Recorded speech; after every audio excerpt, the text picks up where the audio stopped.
Il maestro pizzaiolo Enrico Porzio ci accompagnerà in un viaggio culinario attraverso le tante pizze che colorano questa città.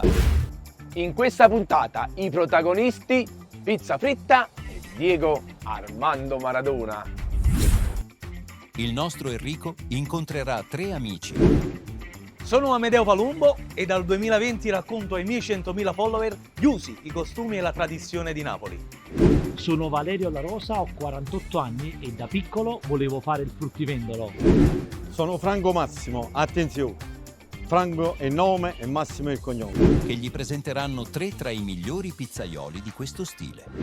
Sono Teresa Iorio della pizzeria Via Foria. Sono Gianni Briglia, pizzaiolo della Pizzeria del Popolo, sita vicino alla Basilica della Madonna del Carmine. Sono Vincenzo Durante 1947 Pizza Fritta a Forcella. Gli faranno